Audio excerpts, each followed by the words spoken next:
100 कोटीचा हिरो कोण मराठीतला, तर ते एकमेव मोहन जोशी आहे. ओ अनंत कोटी ब्रह्मांड नायक. हो म्हणजे काय, भिंत तुटेल तर डोकं फुटेल, हे माझं तत्व आहे. पण नेहमी भिंतच तुटायची ना. भिंतच तुटायची. हाय हाय, क्या बात आहे. तर वडील मला म्हणले, काय तू कोपरकरांच्या मुलीवर फिरतोस म्हणा? नाही, कुठं सांगितलं? माझी आजी वारली, मला इथं 13 झाल्याशिवाय मी येऊ शकत नाही. आता ते म्हणले तुमच्या आजी तरी किती? हे ते करत होते, तुमचा पाठिंबा होता. मला म्हणला की तू एक काम कर, ट्रान्सपोर्ट लाईन सुरू कर. एकदम ऑल ऑफ एकदम ट्रान्सपोर्ट.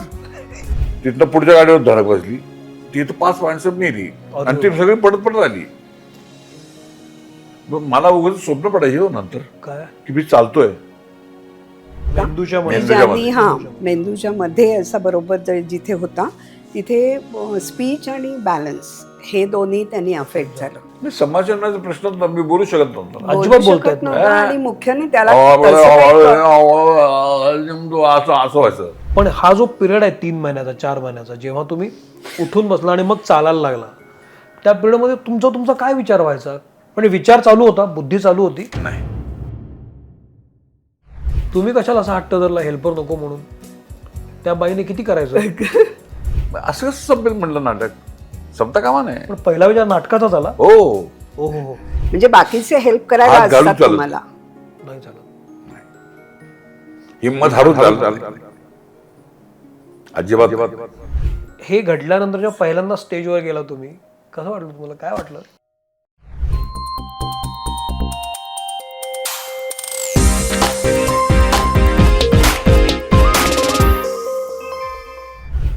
नमस्कार, मी सौमित्र पोटे. मित्र म्हणेमध्ये तुम्हा सगळ्यांचं स्वागत. आज आपल्यासोबत आहेत मोहन जोशी आणि ज्योती जोशी. मी तुमचं मनपूर्वक स्वागत करतो. मोहन जोशी आणि अर्थात ज्योतिताईंना बोलण्यामागचं हेच कारण आहे की आपल्या सगळ्यांना माहिती आहे की आत्ता सध्या या घडीला 100 कोटीचा हिरो कोण मराठीतला, तर ते एकमेव मोहन जोशी आहेत. आता त्यांना देऊळ बंदर 2 जो आहे तो तुफान यशस्वी झाला. हा एक भाग झाला. या सिनेमाच्या निमित्तानं मोजो अनेक चॅनलवर दिसले, खूप मुलाखती आल्या त्यांच्या. या मुलाखती दरम्यान एक महत्त्वाचा पैलू असा होता की एका मोठ्या आजारातून ते बाहेर आले, कष्टानं बाहेर आले, मेहनतीनं बाहेर आले आणि पुन्हा उभे राहिले. मला हा धागा फार महत्त्वाचा वाटतो. आज आपण सगळेजण आपल्या प्रत्येकाच्या घरामध्ये कुठली तरी व्याधी आहे, कुठले तरी आजार आहेत, कुणीतरी त्यातनं रुसलेलं आहे, कुणीतरी निराश झालेलं आहे. असं असताना जर मोहन जोशींसारखा एक मेहनती कलाकार या वयामध्ये फाईट बॅक करू शकतो, उभं राहू शकतो आणि त्यांना तितकीच उत्तम साथ ज्योतिताईंची मिळू शकते, तर आपल्यालाही आपल्या ज्या व्याधी असतील, जे आजार असतील, त्यातून बाहेर येणं सहज शक्य असं मला वाटतं. म्हणून हा एपिसोड फार महत्त्वाचा आहे. मी हा एपिसोड व्हायच्या आधीच सांगतो की हा अतिशय प्रेरणादायी असा एपिसोड असणार आहे, कारण घेण्यासारखं खूप आहे. मी फार बोलत नाही, सुरुवात करूया. मी तुमचं मनपूर्वक स्वागत करतो दोघांचं सुद्धा. पॉडकास्टला आलेल्या पाहुण्यांचा आम्ही सुरुवातीला एक छोटीशी भेटवस्तू देऊन आधी त्यांना खुश करतो आणि मग त्यांच्याकडनं माहिती काढतो. तर अश्मन पेबल आर्ट तर्फे हा हँड पेंटेड दिवा आहे, जो हँड पेंटेड आहे आणि दगडावर पेंट केलेला आहे. तुम्ही जरूर घरी लावा, तुम्हाला आवडेल. छान आहे.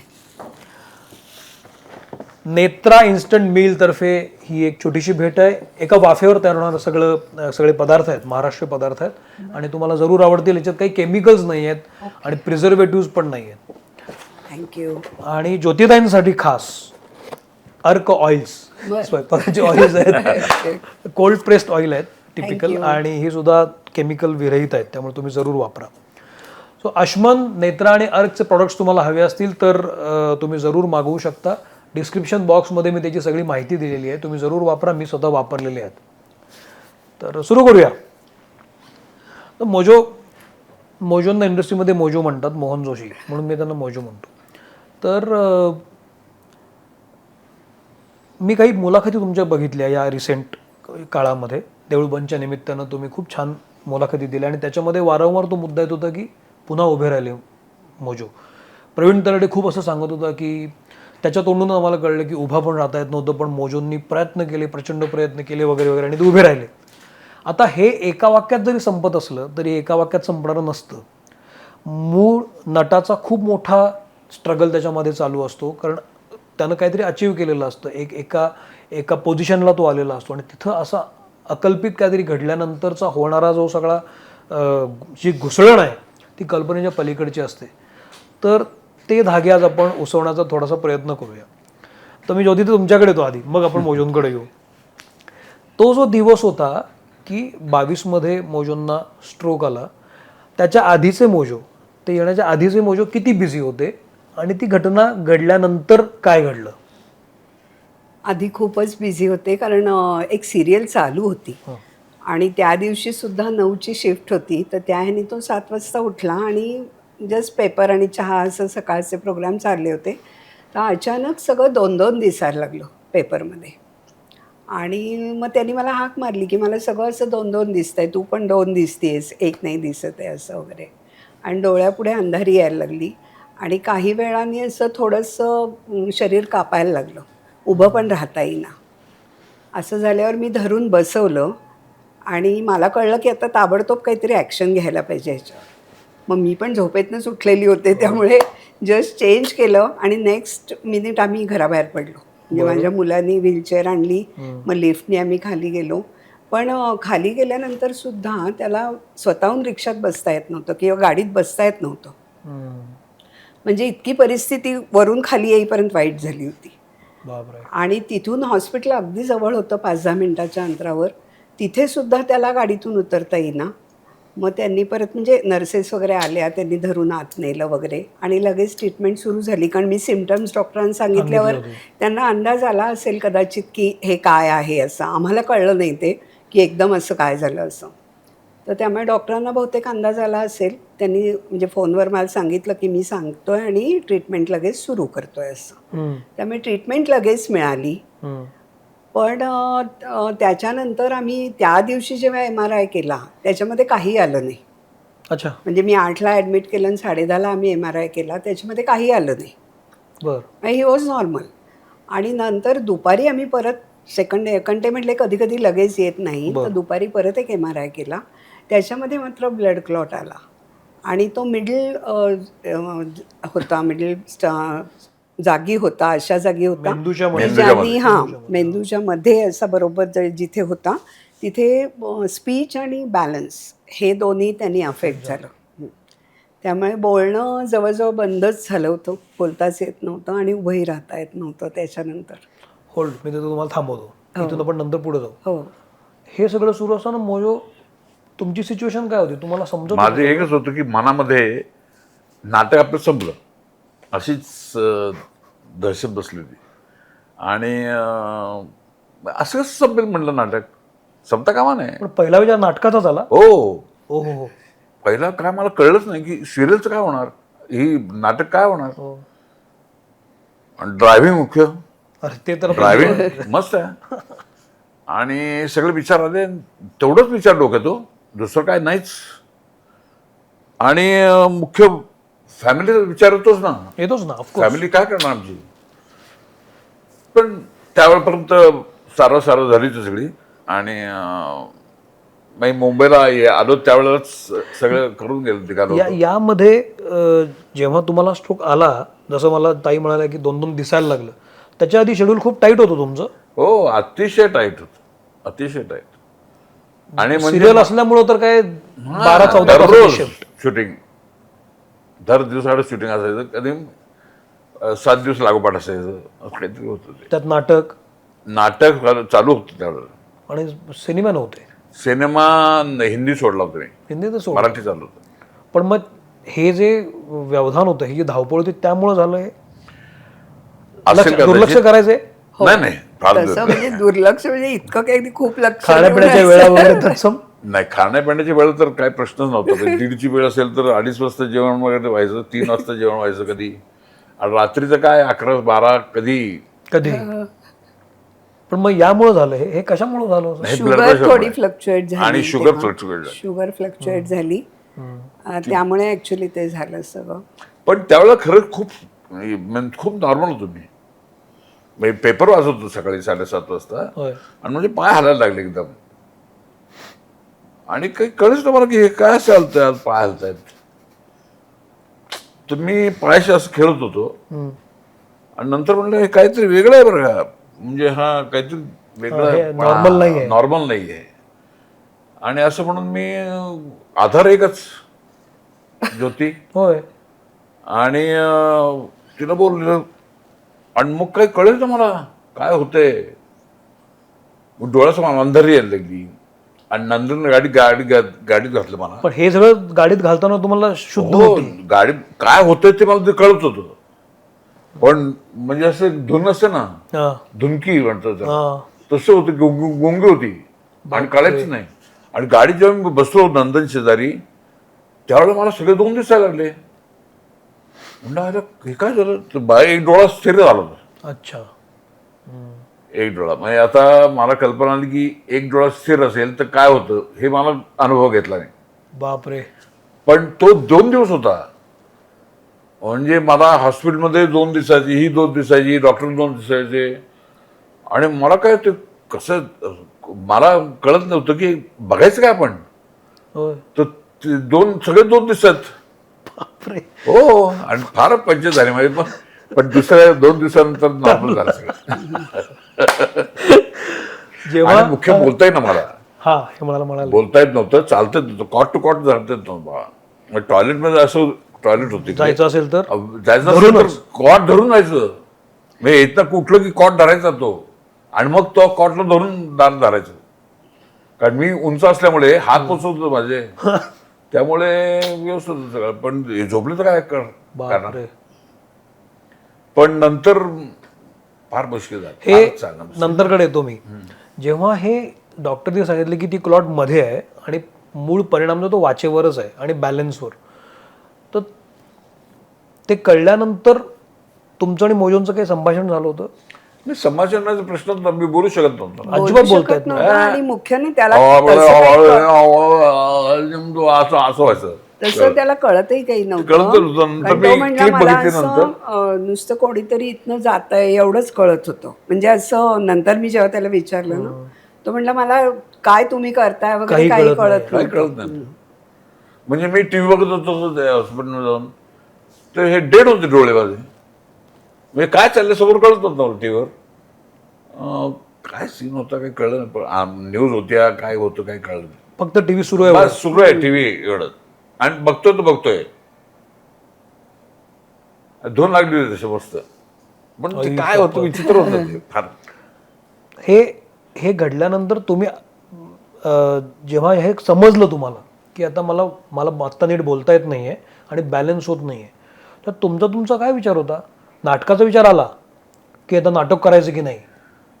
पण म्हणजे हे असंच राहणार का, यातनं काही सुधारणा होणार का, असा एक विचार होता माझा.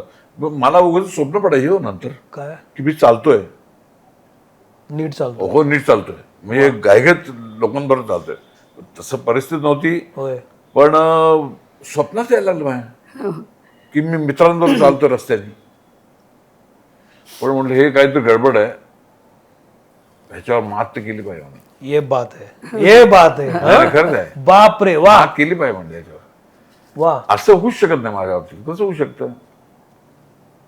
Will power very strong. काटाला माझ्या अंगावर मात केली पाहिजे. आधीपासून मोजो असेच आहेत. हो, म्हणजे काय, भिंत तुटेल तर डोकं फुटेल, हे माझं तत्व आहे आयुष्याचं.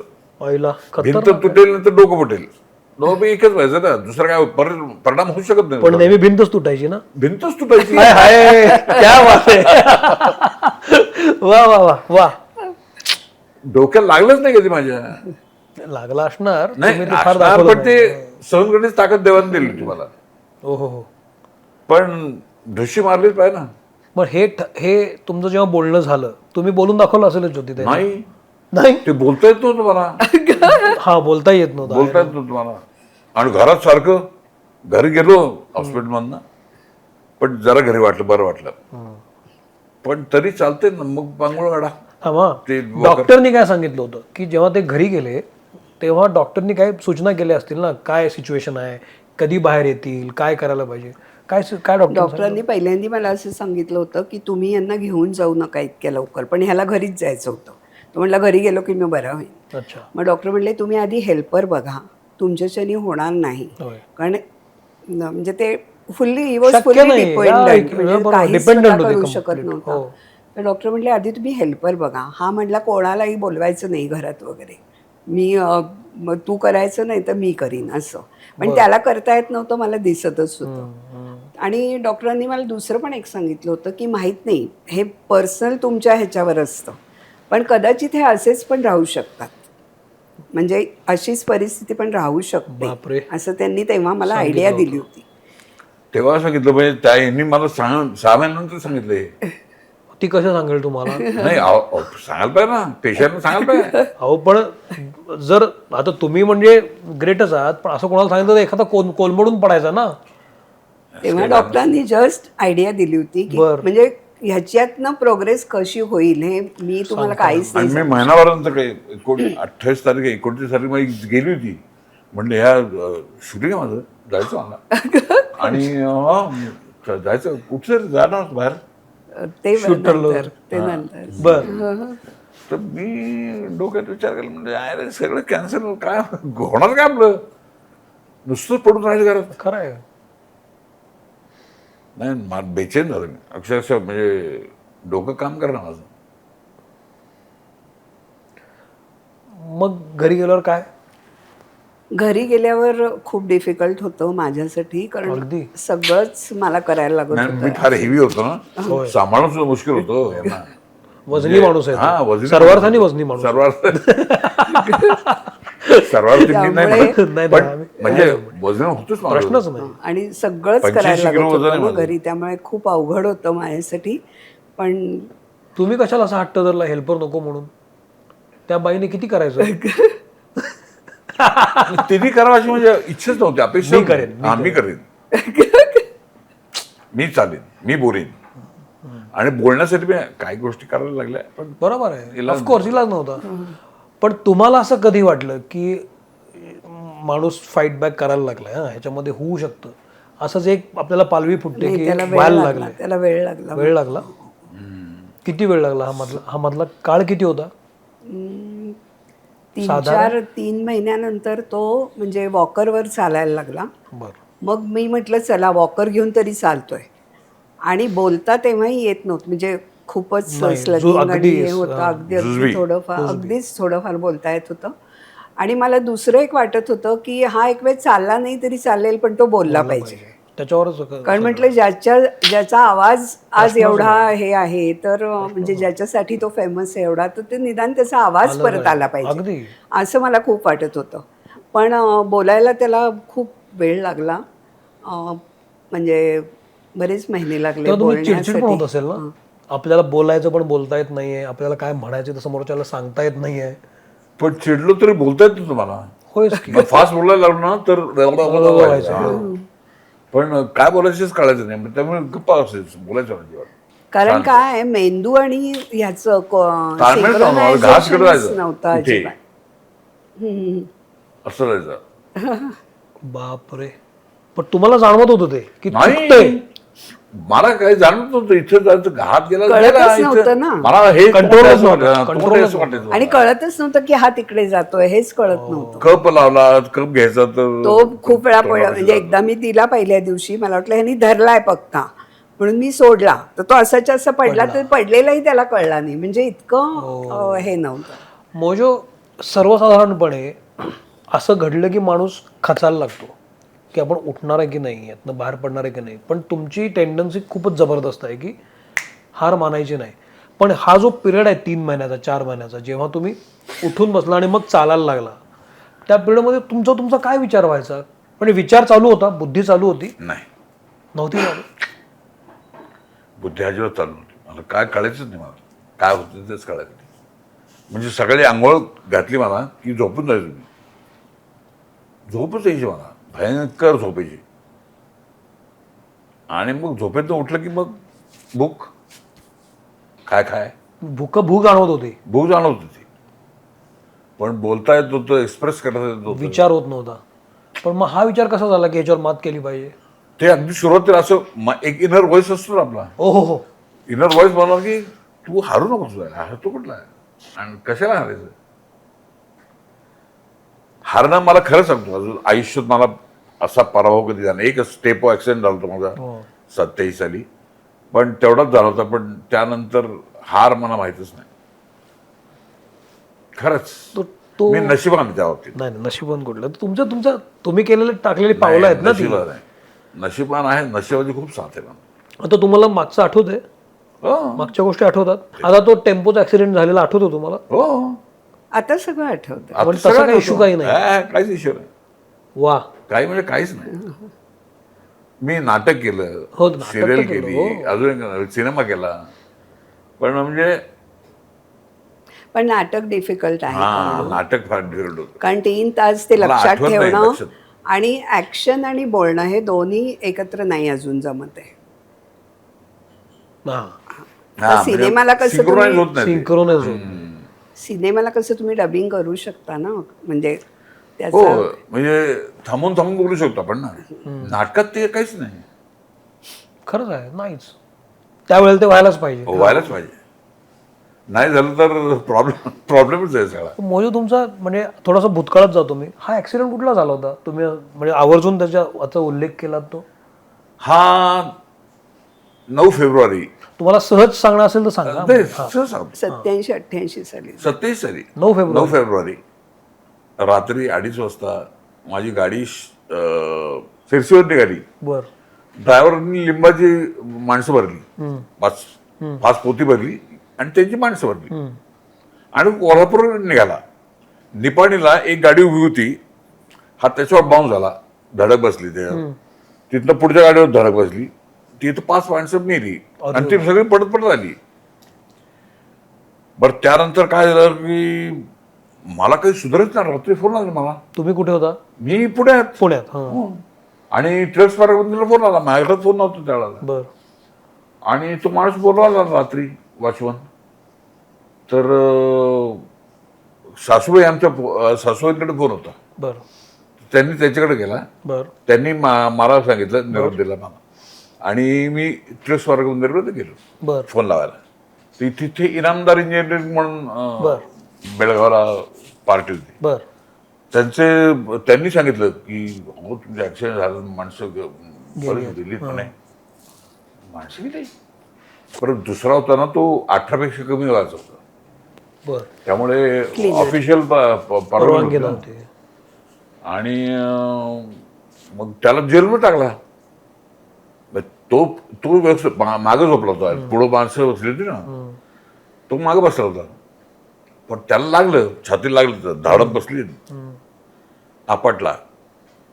मग तो हॉस्पिटल होता, कानडी लोक, त्यामुळे मला भाषेचा प्रश्न. पण आमच्याकडे कोण दौलतराव मुतकेकर त्यांचं नाव, वकील होते बेळगावमध्ये, प्रसिद्ध वकील. तर ते मला म्हटलं तुम्ही काय काळजी करू नका, मी हँडल करतो.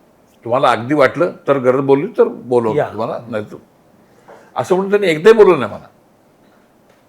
एकदाही नाही. केस सोडली, सॉल्व्ह झालं परस्पर. आणि आम्ही 2 तासची ओळख आमची.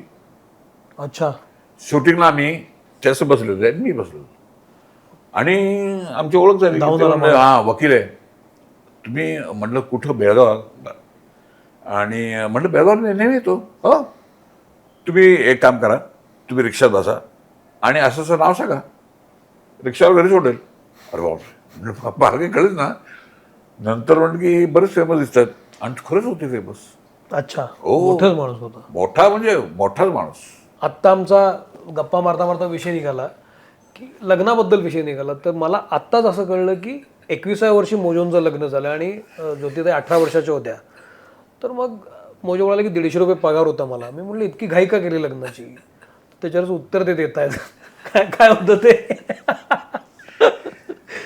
आम्ही तिकडे ना मोठ्या आरशामध्ये, आमच्या जोशी घराण्याचा आरसा होता. बर. तर तिघजण दाढी करायचो, मी बसून करायचो. माझा मोठा भाऊ सगळ्यात मागवडील, कारण सगळ्यांची वेळ एकच निघायची. जोशी घराण्याचा जोशी घराण्याचा आरसा आणि मोठा होता. बर. 3 बाय 2.5चा असेल का? मोठा हा मोठा होता. 3 फूट बाय 2.5 फूट. आणि तिकडे दाढी करतो आम्ही. तर वडील मला म्हणले काय तू कोपरकरांच्या मुलीवर फिरतोस म्हणे? नाही, तू सांगितलं. माझं ना तर तेव्हा उगाच खोटं बोलणं माझी लग्न काढलंस आता तेवढं लग्न ही फ्रेज माहित नव्हती ना. लग्न कसं असतं काय असतं काहीच माहित नव्हतं. गेलो होतं लग्नाला पण तरी लग्न आपल्या बाबतीत म्हणून नाही अजून लग्नाचं म्हणजे लग्नाचा विचार केला नाही. दत्तपप्पच झालं पण अरे भाऊ म्हणला रामोशी होता तो आणि तू तोडायचं म्हणजे धरून मारायचा तो. अच्छा तर मध्ये त्याचा चेहरा दिसला मला. मी म्हटलं की नाही लग्नाचा विचार म्हणला तू कुठं लग्न आता वेळ नाही म्हणजे आता हे वय नाही मला कर. आणि एक विदर्भातली शिवी दिली मला कर लग्न कर बाप जिवंत आहे तुझा असे आमचे वडील होते. अच्छा आणि बिंदास कर म्हणे. मोठ्या भावाच्या आधी माझं लग्न झालं मग ठरलं आमचं. आमचं ठरलं आणि मधल्या भावाचं ठरलेलं नव्हतं. होय तुझं ठरवावं लागलं तुम्ही आमच्यामुळे. त्याला तोंडकशी पाडलं तुम्ही. पण त्यांचं म्हणजे ते प्रॉपर होतं, ते जॉब होता, सगळं होतं म्हणजे सेट होतं. एकदम सेट होतं. आणि ती पण हुशार होती. दिबा मोकळीची मुलगी अच्छा हा बिंबा म्हणून होती. बर पण ती MA फर्स्ट क्लास होती युनिव्हर्सिटीत. पण मोजो आधीपासून असं लाथ मारून देत पाणी असं आधीपासून होतं. पहिल्यापासून म्हणजे जॉब पण असाच सोडला आणि ट्रान्सपोर्ट बिझनेस चालू केला. हो मग तो चालू केला. जॉब सोडण्याची कहाणी तुझं फार इंटरेस्टिंग आहे. काय काय झालं कुठं जॉब करत होता तुम्ही. मी किर्लोस्कर रॉयल इंजिन्सला होतो. हां तर आमचे खेर साहेब होते. तर माझ्या सुट्ट्या व्हायच्या तेव्हा घरोघरी बोंब नाटक करत होतो मी शरद तळवकरांचं. आणि त्याचे प्रयोग सॉल्ड व्हायचे. 28 दिवसाचा दौरा कोकण. बापरे 28 दिवस करायचं काय पत्र पाठवायचं एका ठिकाणी. माझी आजी वारली मला इथं 13 झाल्याशिवाय मी येऊ शकत नाही. पाठवली 13 दिवस सुट्टी. 13 दिवस सुट्टी. ते झालं 13 दिवस संपले. 14 आजी वारली त्याचं 13वा दिवस काहीतरी कारणाने लिहायची आणि परत सुटली. 26 दिवस झाले ना आजी वारली. ते म्हणले तुमच्या आजी तरी किती. मी म्हणलं 3च. आणि तिने गेलं म्हणलं आता वडिलांची आई आईची आई आणि आईची बहीण. ते म्हणते एक काम करा तुम्ही मधला मारताय खोटं बोलताय मला माहितीये की तुमची जाहिरात दाखवतो तुमची जाहिरात काढतो. एक राजीनामा द्या नंतर नोकरी करायची. म्हणलं मी राजीनामा देतो. त्याच दिवशी राजीनामा दिला आणि घरी आलो परत. ताई काही कळलं ना मग तू घरी कसं काय म्हणलं मी आणि नुकतं लग्न झालं होतं आमचं. नाही मुलगी पण झाली होती. हा मुलगी झाली होती. अच्छा मुलगी पण झाली. जबाबदारी वाढली हा होती. जबाबदारी वाढली होती. म्हणलं मी राजीनामा दिला.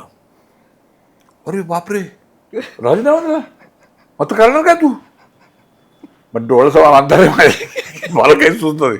पण आमच्याकडे मार्गदर्शक नाही चरण मोठे चिरंजीव मोठे बंधू आमचे. मोठे बंधू तो इंजिनियर होता.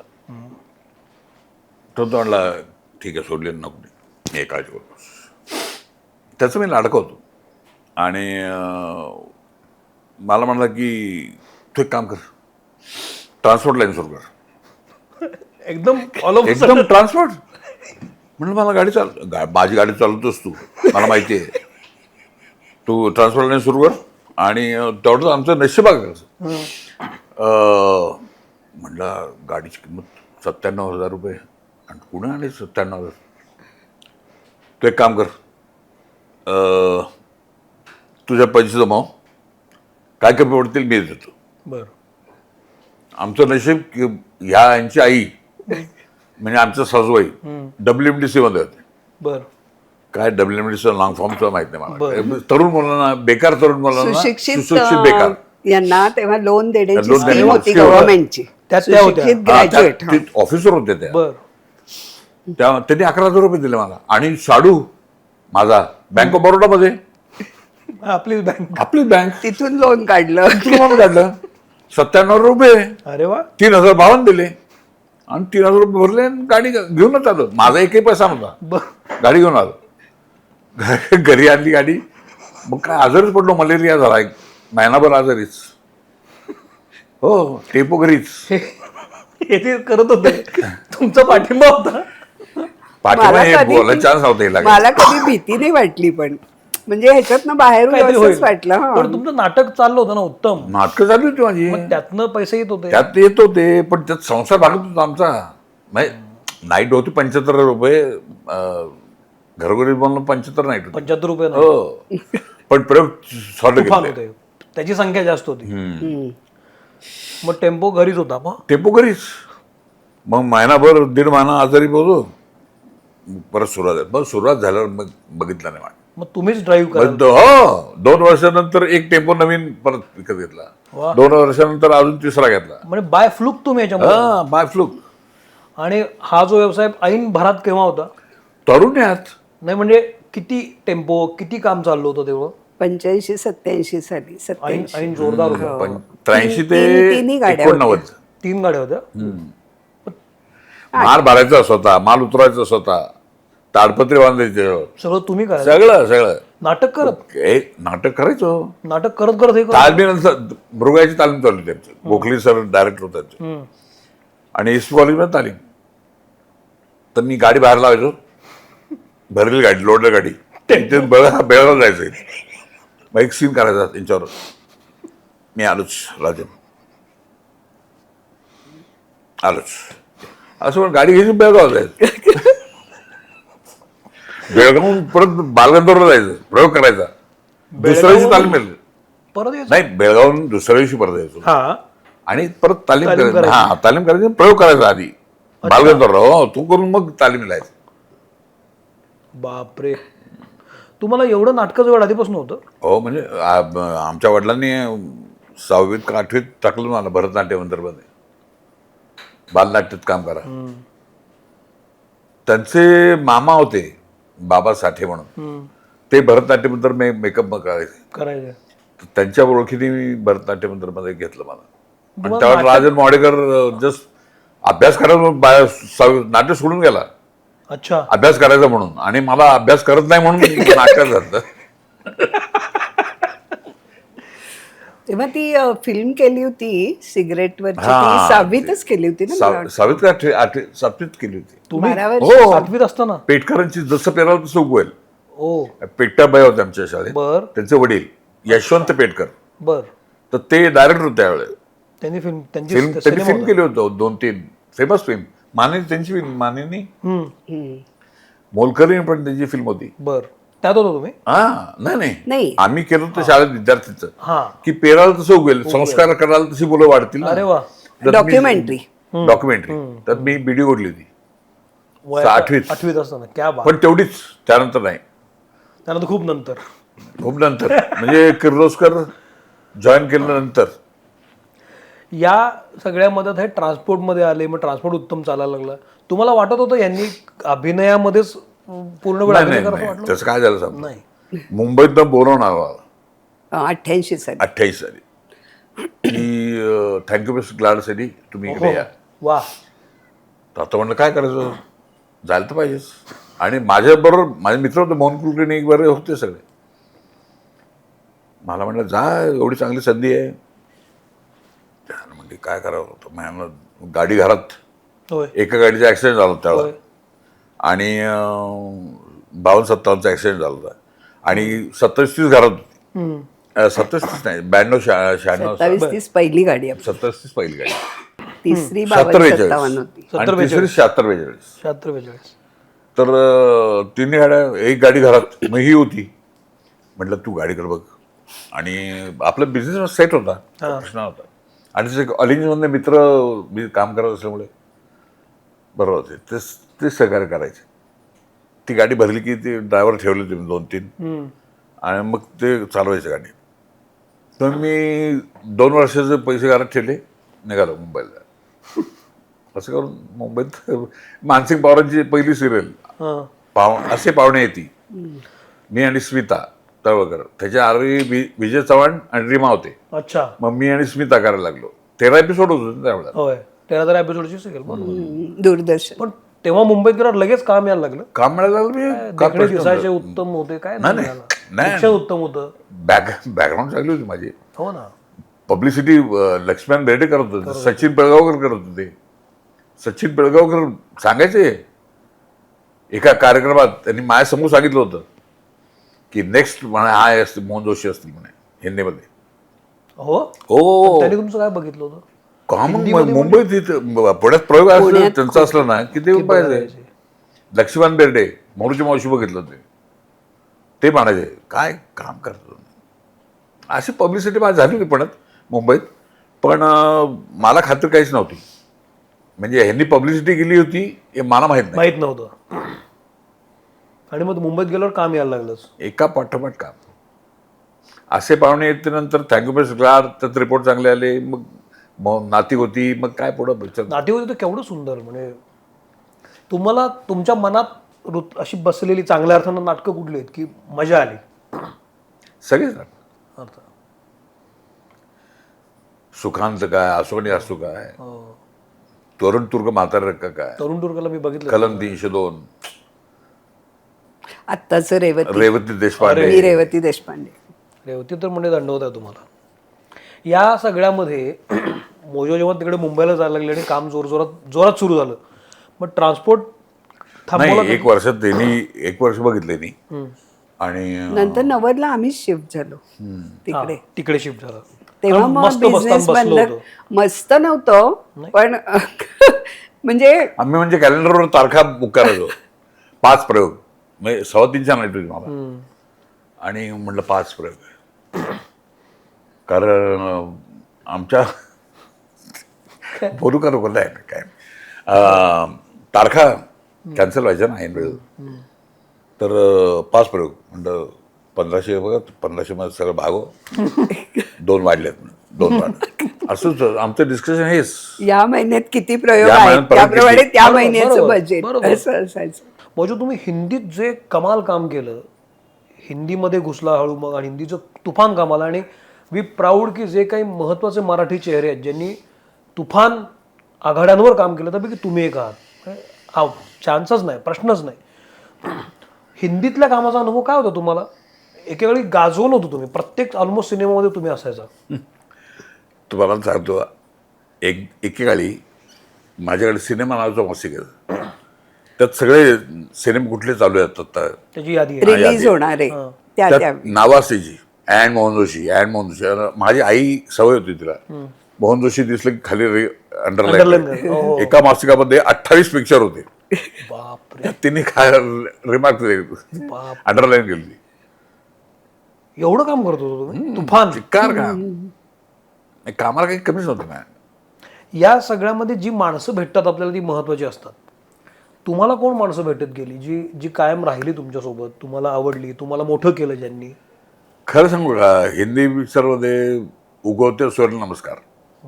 तुमचं काम असेल तर खूप वाह करतील, काम नसेल तर म्हणजे मराठीत तेच आहे, सगळीकडे तेच आहे. सगळीकडे तेच. पण त्यामुळे मी दूरच राहिलो ह्याच्यापासून, मित्र करण्यापासून. मित्र झाले म्हणजे अतुल परचुरे, विनोद पंडित आणि अशोक शिंदे, 3 जण पहिले. अमेरिकेत दीपक करंजीकर भेटले. हो. पण हिंदीमध्ये मुद्दाम तुम्ही लांब लांब राहील. कारण मी किती ऍक्सिडेंट बघितले होते. ऍक्सिडेंट म्हणजे ह्या लोकांची परिस्थिती, म्हणजे काम करत होते पुरे. एके अगल नाव करायचं, हो, एंगल हो, एके एंगल हो, किंवा विश्वजित नागले हिरो, हे हो. त्यांची परिस्थिती. किंवा इव्हन राजेश खन्नाचं पण तू राजेश जेव्हा खन्ना पण. शेवटच्या काय ह्याच्यात वाईट परिस्थिती. तू काम केलं होतंस त्यांच्या बरोबर. पण मग ही परिस्थिती काही लोकांमुळे नसते आलेली ना, नसते. पण तेच, पण त्याच वेळेला हे कुणी बघत नाहीत, कुणीच नाही. तुम्ही हे शहाणपण कसं घेतलं की आपल्याला असं नाही व्हायचंय? नाही, मी ठरवलं, बघितलं ना स्वतः की ही वाईट वागणूक मिळते. भगवान दादा होय, स्टेजवर बोलले ते, हे जर मला तुम्ही आधी दिले असते पैसे, तुम्हाला मला औषध मिळाले असते. आणि तेव्हा अमिताभ बच्चन स्टेजवर होते. चुकीचं आहे फार. यामध्ये 2015 मध्ये एक स्ट्रोक आला होता ना त्यांना. हो, 15 मध्ये स्ट्रोक आला. तो अलार्मिंग सिच्युएशन काय होतं? अनेकांना माहित नसेल, पण हा 22 मध्ये स्ट्रोक याच्या आधी 15ला पण असा एक इन्सिडेंट घडला होता. करेक्ट. त्यावेळी डॉक्टर भाटे होते, बर, डॉक्टर उदय भाटे. डॉक्टर उदय भाटे. तो असाच झाला, अचानकच झालं होतं. म्हणजे मी 3 वेळा लिफ्ट मधून खाली वर खाली केलं आणि मला खूप घाम आवत होतं. तर ढी डोंबिवली गेली मी नव्हते तेव्हा. नव्हती. अच्छा. तर मला कोणाकडे जायचं तुम्हाला किती आठवत नाही. डॉक्टरांकडेच जायचं हा होतं. डॉक्टरांकडे जायचं होतं. पण मी म्हटलं घाम येतो खूप. रिक्षा गेली, डॉक्टरांकडे गेलो. उदय भाटे ते आमचे म्हणजे मित्र म्हणून आहे, देवच आहेत ते. बर. आणि ते पण त्यांनी ज्योतीला फोन केला, म्हणे मला परिस्थिती अवघड दिसते, त्यांना ॲडमिट करावं लागेल. मला पहिल्यांदा ते बोलले होते, म्हणलं करू की ॲडमिट व्हायला काय, तुम्ही सांगा तिकडे राहू. मला कॉन्फिडन्स होतं डॉक्टरविषयी. अगदी. त्यांचा हात लागला की बराच होणार मी. वा. म्हणजे मागं अशी उदाहरणं आहेत. इथे डॉक्टर भिंगारे पुण्यात बर. आणि डॉक्टर भाटे मुंबईला. मुंबईत. भिंगारे असे डॉक्टर असेच होते ते पण. असे म्हणजे असे नव्हते, बरे करणार. हा बरे करणारच. त्यांचा हात लागला की संपला. बरे होणार. आणि ही आली धावपळ करत. तर डॉक्टर म्हणाले ऍडमिट करायला लागेल यांना, इथून घेऊन जा म्हणे. तिला काय काय आता पुढचं सांगतो. पण तेव्हा वाक्य काय त्रास होत नव्हता. नाही. फक्त घाम येत होता. घाम आला होता आणि थोडंसं म्हणजे त्याला कळत नव्हतं काय होतंय ते. आणि तिथे सुद्धा तसंच झालं. तेव्हा हॉस्पिटलमध्ये जाईच तर मला काही कळलं ना, कळत नव्हतं काही. बापरे. आणि तेव्हाही सेम झालं. कारण नंदन आणि मी गाडी घेऊनच गेलो डॉक्टरांच्या इथे. ते म्हणजे मी डायरेक्ट गेले आणि त्याला म्हटलं तू गाडी घेऊन ये, बाबांना ऍडमिट करायचं म्हणतायत. तो घेऊन आला, पण तिथे सुद्धा त्याला गाडीत बसता येत नव्हतं तेव्हा सुद्धा. म्हणजे सेमच तसंच सिच्युएशन तीच झाली होती. Same situation. सेमच झालं होतं. पण तेव्हा पण पुढे बोलणं जात गेलं नव्हतं, बॅलन्स गेलं नव्हतं माझा. तेव्हा पॅरालिसिस नव्हता किंवा म्हणजे एवढा हे Just नव्हता. एक सिग्नल येऊन गेला होता. लवकर रिकवर झालं त्याच्यामधनं. पण तेव्हा पण ते झोपून होते काही दिवस. फार नाही, फार एखादा त्याचा महिना, तेव्हा नाही एखादा महिना वगैरे असं. पण मला आठवतंय या दुसऱ्या आजारानंतर हा. डॉक्टर गिरीश ओक वगैरे आले होते. बर. ते मला म्हणाले, ते सिग्नल आहे हा सिग्नल आहे, आता सिगरेट सोडले नाही, दारू प्यायचं बंद केलं नाही हा. तर एक्झिट आहे. हे आत्ता परवा आत्ता परवा 22 ला घडल्या. हो. 15ला आणि त्यांनी तो- सिगरेट सोडली 15च्या ह्याच्यानंतर. आणि आता 22 drink मध्ये सोडलं. सगळं बंद. सगळं बंद. आता निष्पाप म्हणतात तसं, निष्कलंक, निर्व्यसनी. वा. या सगळ्यामध्ये सगळ्यात महत्वाची गोष्ट काय असते माहिती का, की तुम्ही जेव्हा उठून उभा राहता तेव्हा तुम्ही काय विचार करता. जेव्हा तुम्हाला हळूहळू बोलायला यायला लागलं पण नीट बोलता येत नाही अशी सिच्युएशन असते. हात थोडासा उचलतो पण पूर्ण हात उचलला जात नाही अशी सिच्युएशन असते. अर्धवट. नाही, तेव्हा विचार काय असतो. ऍक्च्युली उजव्या हाताने मला ताकद होती, डाव्यातच प्रॉब्लेम. डाव्यातच प्रॉब्लेम होता. यांनी डाव्यात कप दिलं मला, तो पडला. पडला. तेव्हा तुम्ही काय विचार करत होता. स्वतःवर चिडचिड होते बऱ्याचदा. मी जे लोकांना बघतो सर्वसाधारण माझी काही चुकच नाही, कप पडला मला माहिती पण नाही. आपण एक हतबलता जी आपल्याला येते त्याचा हो, राग पण त्यावेळेला एकच ठरलं की व्यायाम करायचा. आता व्यायामाशी पर्याय नाही. आज मला खरं व्यायामाला जायचं होतं, आपलं पॉड आहे म्हणून चालू. उद्या 2 नाही, तास फिजिओथेरपी खूप मोठा फिजिओथेरपी खूप भाग फरक आहे या बरं होण्यामध्ये. हो. अशी जेव्हा सिच्युएशन घरी येते ना ताई, तेव्हा काय विचार केला पाहिजे प्रत्येकाने हे तुम्ही सांगा का. तर अशी घराघरात अशी उदाहरणं असतात छोटी छोटी. तर त्यांनी काय विचार केला पाहिजे, पेशंटनी काय केला पाहिजे, फॅमिलीनी सपोर्ट कसा केला पाहिजे. म्हणजे माझा नेचर मी सांगते. मला जर कुठलं काही संकट आलं किंवा असं काही समोर आलं तर मला रडू किंवा मी घाबरत नाही. मला रडू तर अजिबात येत नाही. म्हणजे आता काय करायचं हे माझ्या की इवन ह्याला जेव्हा हा उभं राहू शकत नव्हता सकाळी, जेव्हा आत्ताच्या ह्याला, तेव्हा पहिल्या माझ्या डोक्यात आलं की नाही आता मला काय करायला पाहिजे. रडणं बिडणं मला येतच नाही अशा वेळी. मग मी पटकन पुढची ऍक्शन काय घ्यायची असं, किंवा डॉक्टर इकडे जायचं तिकडे जायचं हे फटाफट मी करते. इवन त्याच्यानंतर आत्ता त्याच्या पायात काटा गेला होता आणि तो कधी गेला कुठे गेला माहित नाही. ऍक्च्युली कुठे गेला माहित नाही, पण त्याला सेन्सेशन नसल्यामुळे त्याला कळलंच नाही हे की काटा गेलाय तो. आणि नुसता ताप यायला लागला, हाय फिवर 2-3 असा ताप, आणि तो उतरे ना खाली. तर तेव्हाच मी म्हटलं कुठेतरी इन्फेक्शन आहे. आणि ते त्याच्या पायाच्या टाचेला होतं.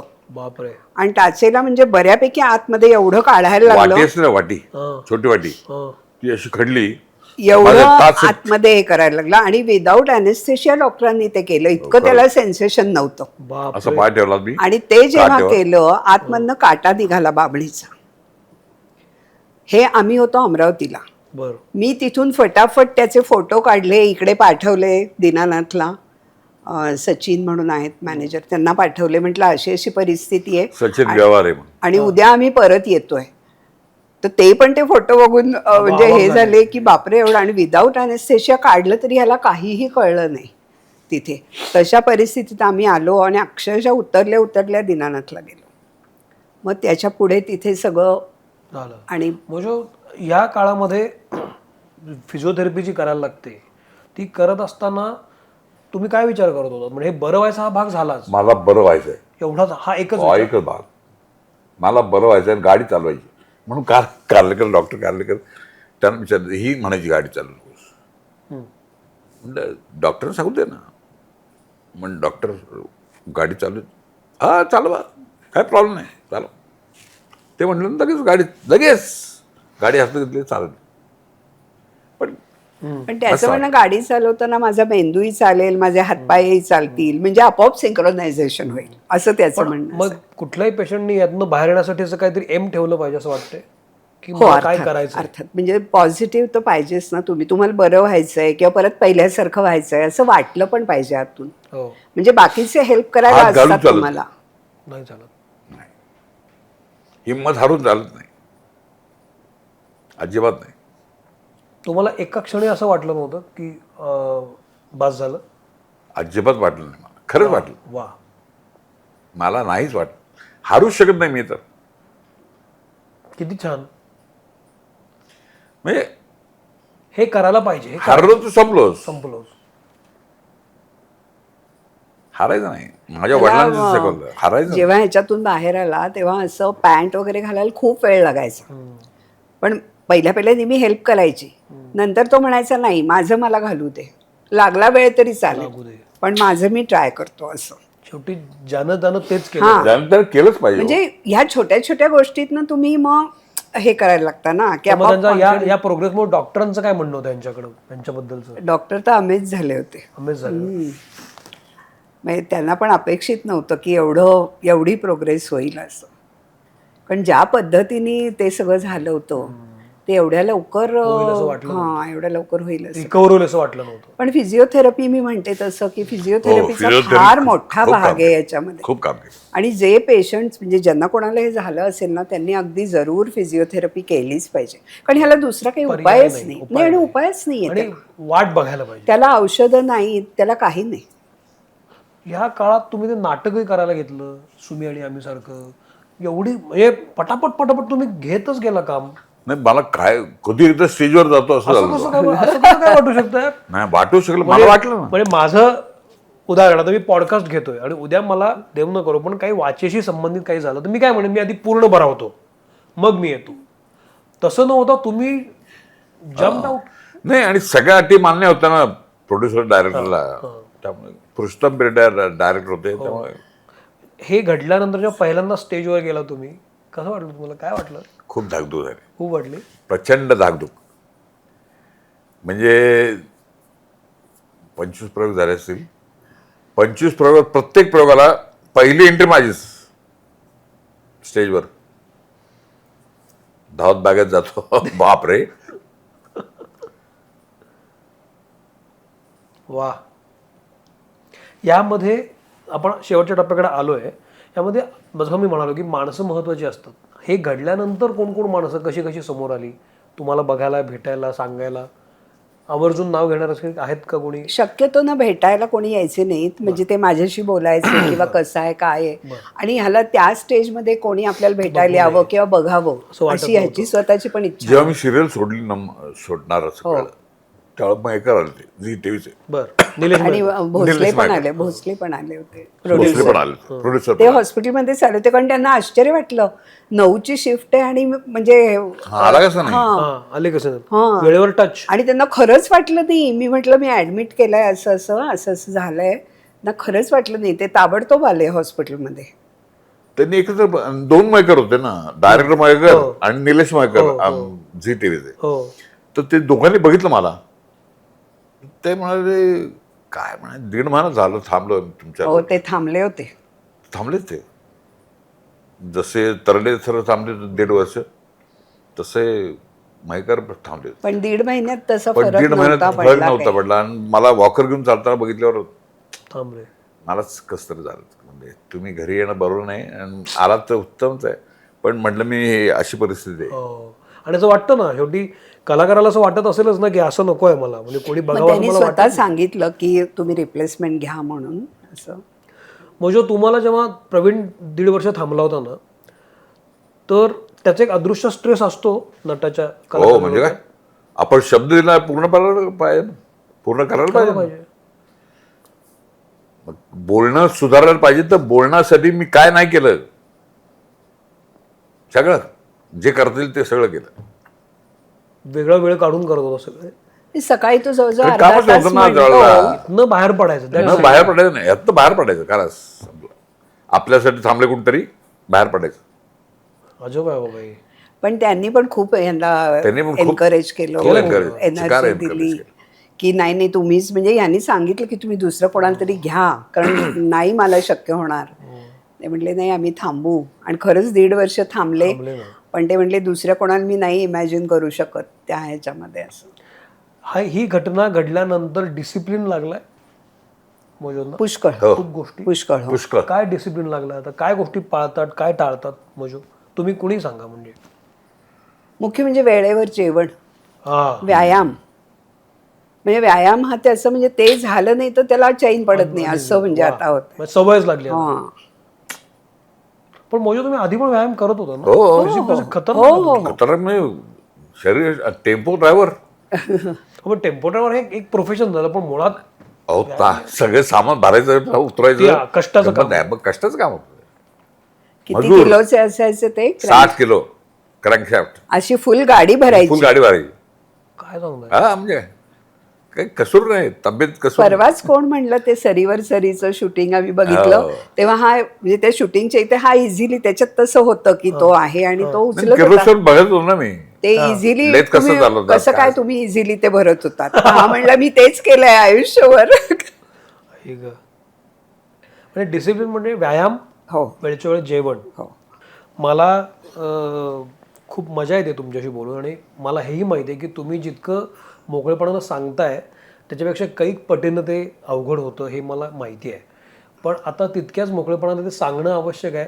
हा एपिसोड करण्यामागचं कारण हेच होतं की मी आजूबाजूला खूप अशी माणसं बघतो की पिचलेली असतात, कंटाळलेली असतात, पण हे जे म्हणतायत ना की मला इथनं बाहेर पडायचं आहे, हेच सगळ्यावरचं उत्तर आहे. मग तो ताप आलेला असू दे किंवा कुठला अर्धांगवाचा झटका आलेला असू दे, तर तेच येतं. मला वाटतं ती पॉझिटिव्ह एनर्जीज आहे करेक्ट. की जी तुम्हाला कल्टिवेट करते. बरोबर. आणि जर मोजोना शक्य आहे तर आपल्याला का नाही, कारण अर्थातच वय हा एक फॅक्टर असतो.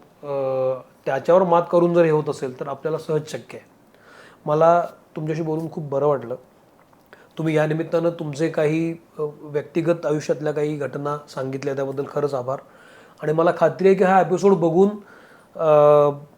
प्रेक्षकांपैकी 5% लोकांना जरी असं वाटलं की फाईट बॅक करायला पाहिजे आणि आपण यातनं बाहेर येऊ, तर तो सफळ संपूर्ण आहे असं मला वाटतं. मनपूर्वक आभार तुमच्या दोघांचेही. थँक्यू. खूप खूप थँक्यू. तुम्ही असे छान राहा दोघेही आणि तब्येतीत राहा. थांबतो. हा एपिसोड कसा वाटला मला जरूर सांगा. मी सोशल मीडियावर आहे. तुमचे काही प्रश्न असतील किंवा ज्योतिताईंना काही प्रश्न असतील कुठल्या गृहिणीचे, तर मला जरूर विचारा. मी ते त्यांच्यापर्यंत पोचवीन, त्याची उत्तरं तुमच्यापर्यंत पोचवीन. मला एवढंच वाटतं की आपण सगळ्यांनी अतिशय सकारात्मक राहिलं पाहिजे. किरकोळ गोष्टीमुळं आपण आपलं रुसून बसतो एखाद्या घटनेवर किंवा गोष्टीवर, प्रसंगावर. तसं न करता शेवटी दोघांनी एकमेकाला, जेव्हा तुम्ही दोघे एक कॉम्प्लिमेंट करता तेव्हा गोष्टी बदलतात. Thank you very much. भले ते घडो. आपलं वाक्य आहे, चांगली माणसं जोडली जाणं महत्त्वाचं. आज आपल्याशी हे दोघे जोडले गेले याचा मला विशेष आनंद आहे. थांबतो. Thank you very much. Thank you. Thank you.